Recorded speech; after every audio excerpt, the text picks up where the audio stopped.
son public. Vendu à plus de 150 000 exemplaires, il a été certifié disque de platine. Vous allez partir en tournée? Ouais. Avec un album qui cartonne, un album qui est important pour vous, un album qui est sorti dans un contexte qu'on connaît tous, après la disparition de votre père, où vous dites des choses. Oui, c'est ça, c'est une partie de ma vie actuelle, en fait. Parce que chaque album représente un cycle de vie et une période. Ça représente un petit peu cette période compliquée. Hein.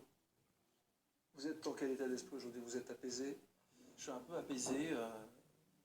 Je suis pas guéri. Je pense qu'on ne guérit pas de certaines choses. Un deuil, une colère. Oui, en fait, la musique, c'est un véhicule extraordinaire pour, on va dire, ressortir les choses. Une espèce de thérapie, en fait, continue qui fait qu'on arrive à extérioriser les choses, le mal-être, mais aussi le bonheur, pas toujours le mal-être.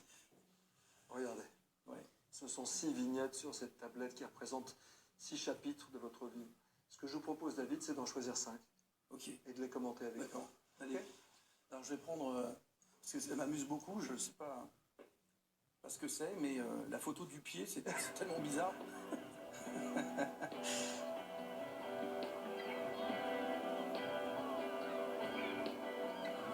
Oh, I'm sorry. No worries. David Hallyday est le père de 3 enfants qui ont tous hérité de sa fibre artistique, comme Emma, 22 ans, qui faisait il y a 2 mois ses tout premiers pas de comédienne dans la série Demain nous appartient. Je viens de m'installer à Sète avec mes parents et ma soeur. Tu viens d'où? Paris. Je rigole parce que c'est tellement elle dans la vie. Elle a les mêmes réactions et tout. Ah ouais, ça c'est... Alors, Ilona. Sa sœur, Ilona, 24 ans, a quant à elle débuté une carrière de mannequin il y a plus de 2 ans, en défilant pour la première fois ici pour Jean-Paul Gaultier. Je suis très fier de mes enfants parce que ce qui est génial, c'est qu'elles font dans la vie, elles font ce qu'elles avaient envie de faire. Et ça, c'est jamais gagné. Tu ne sais jamais si elles vont pouvoir le faire. Et ben, moi, je suis super content. Comment on gère de filles qui font carrière? Vous les avez prévenues? Vous étiez papa poule, un peu protecteur? Non. Ah oui, protecteur, oui, mais poule, non. En fait, je pense que il faut avoir un regard de loin. Si ces 2 aînées sont les filles du mannequin Estelle Lefébure, c'est avec sa nouvelle épouse, la styliste Alexandra Pastor, qu'il a eu son 3e enfant, Cameron, 15 ans. Et le petit, il sait ce qu'il veut faire? Alors le petit, il fait de la musique, il fait du sport, il fait de la batterie, donc c'était un peu inévitable. Moi, je suis super content qu'il en fasse. Et il veut faire quoi plus tard? Musicien aussi ou... Alors il veut, pour l'instant, c'est il veut être dans le monde du cinéma, je pense, okay. produire des films, réaliser des films. Enfin, il veut créer. Il veut créer, ouais. Il y a cette envie de construire quelque chose. Ils veulent créer. Et ouais, créent. Ouais. Eux aiment le travail, aiment construire, faire des choses, parce que c'est amusant de le faire en même temps. C'est un truc de gosse, hein. Jouer de la comédie, c'est un truc de gosse. Jouer de la batterie, c'est un truc de gosse. En fait, on est dans un espèce de truc de métier d'enfant quelque part. On continue le voyage? Je vais prendre, je prends le clip. Voilà, là, c'est bien ça. Moi, j'aime bien quand il ferme la bouche et j'aime bien c'est magnifique. Voilà. J'ai souvent rêvé que je pouvais fuir. En septembre 2018, David Hallyday choisit sa sœur, l'actrice Laura Smet, pour réaliser le clip de Ma dernière lettre, premier single de son dernier album. Une lettre d'adieu qu'il dédie à son père. C'était le dernier plan de David! En pleine bataille judiciaire, face à la dernière épouse de leur père, Laetitia, le frère et la sœur collaborent main dans la main. Bravo à tous. Elle a réalisé le clip, Laurent? Elle a réalisé, elle a fait la conception du clip, l'histoire. Elle était très très pointilleuse et elle s'est tellement impliquée. Artistiquement? C'était en fait un sas de sécurité d'avoir Laura à ce moment-là. Et parce que les conditions étaient tellement difficiles de tout gérer en même temps. Ouais. Voilà. Et puis ça, c'était un échappatoire pour elle aussi. Vous vous êtes rapprochés tout en créant quelque chose ensemble. Ouais, mais qui d'autre qu'elle? On a vécu les mêmes choses. Qui d'autre aurait pu faire ce titre qui était la carte de visite de l'album sur une chanson très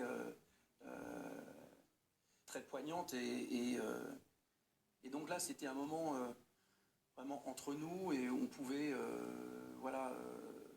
parler d'autres choses aussi et puis construire quelque chose ensemble. Alors, je vais prendre la voiture parce que ça me parle. Je t'ai dit que je me sentais bien. Comment tu veux foutre ton public en transe? Ah là là, mon Dieu, c'était énorme. D'accord, je me sens super. Non, tu ne l'es pas. Si, je le suis. T'as dit que tu te sentais seulement bien. Je me sens super. C'est pas votre voix? Explosé. Non, ça c'est pas ma voix. Ça a été, en fait, le film est américain. Ouais. Vous jouez en anglais. Et là, il est doublé en français. C'est une comédie, ouais.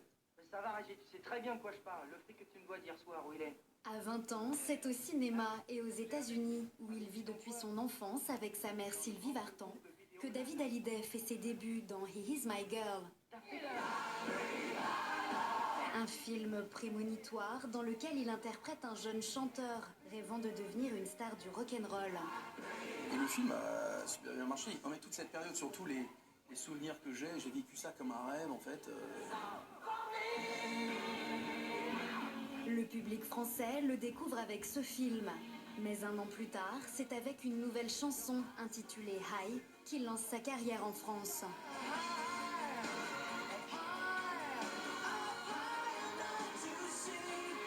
Le tube reste au hit parade pendant plus de 6 mois. Ah, je me souviens la première fois on m'a dit t'es numéro 1 tout, je trouvais ça hallucinant, c'était un truc de fou. Je reviens beaucoup plus souvent en France. Et à cette époque-là, j'étais pas vraiment super à l'aise avec toutes les questions qu'on me posait, qui n'avaient rien à voir avec la musique. Bah, je comprenais pourquoi, parce que mes parents et tout ça, évidemment. On vous pipolisait autour de ça. Voilà, je comprenais pas ce que je foutais là en fait. Ouais. Au bout d'un moment, je décide de plus sortir d'album en France et de revenir aux États-Unis. Un peu à cause de ça, en fait. Totalement à cause de ça, c'est parce que on voulait faire de moi quelqu'un que je n'étais pas. Je ne vais pas vous influencer, mais il y a une date où vous êtes sur scène. Ouais, C'est votre concert. j'allais ouais. Jamais su trouver les gestes qui pouvaient soigner tes blessures, guider tes pas vers le futur. À tous les signaux de détresse, dis comment j'aurais pu faire face, pris entre le feu et la glace, au-delà de nos différences. Moi, je regarde, j'ai l'impression d'être un gamin. Quand t'as tes parents encore là, t'es un petit garçon encore. Tu vois, t'es sous le... Tu vois, c'est un truc de fou. C'est que quand tu les perds, que tu deviens grand, en fait. Hélas. On se ressemble sans tout sang. Sur la scène parisienne de La Cigale, David Hallyday interprète en duo avec son père la chanson qu'il lui a composée 10 ans plus tôt. Comme si les battements de nos cœurs étaient sur la même longueur d'onde. Le fils écrit un album entier à son père, 100%, qui devient le plus grand succès de la carrière de Johnny Hallyday. Comme un miroir, mes doutes et mes éclats de rire. Mon père était toujours très pudique. Je pense qu'on a hérité de... Mes enfants aussi sont un peu comme ça aussi. Et il voulait faire un truc avec moi et n'osait pas me le dire au début. J'avais super envie de bosser avec lui, mais j'avais un peu la trouille quand même. Et je me suis lancé et je dis, tu sais quoi, j'ai vraiment une idée pour cet album. Là, j'aimerais te faire chanter en fait tout ce que moi j'aimais petit de toi, en fait, les années 70, toute cette période très prolifique de la musique. Et j'ai commencé à composer, et puis c'est sorti comme ça, c'était facile. Tous les deux.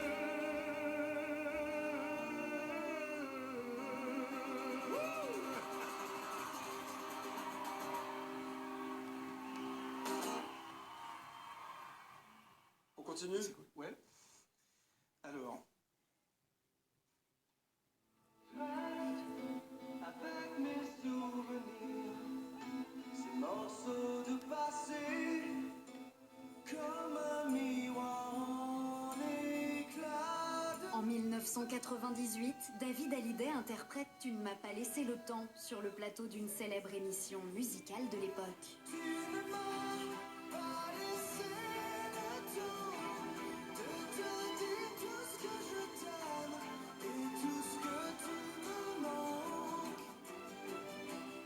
Je voulais écrire une chanson, c'était par rapport à mon grand-père, que j'ai très peu connu, qui était un très Georges, humain. le papa de Sylvie Vartan. Exactement.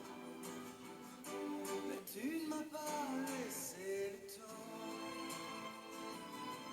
Après 5 albums en anglais, c'est la première fois que l'artiste chante en français. Ce nouveau défi le mène au succès. Le single s'écoule à plus d'1 million d'exemplaires. C'est dans tes yeux que je grandissais.